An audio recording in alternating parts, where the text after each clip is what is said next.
Hi, welcome to HardReset.Info channel, dear viewers. In front of me Xiaomi 12T Pro device, and now I'm gonna show you how to clean your USB charging port using household items on this device.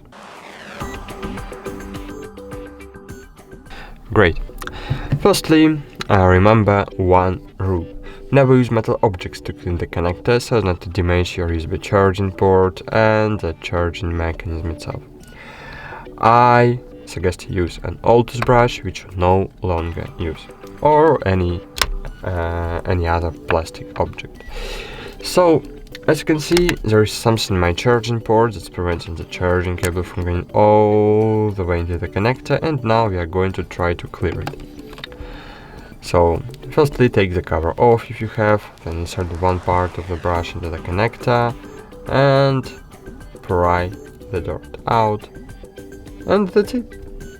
Thanks for watching, like this video, subscribe to our channel, and bye. See you.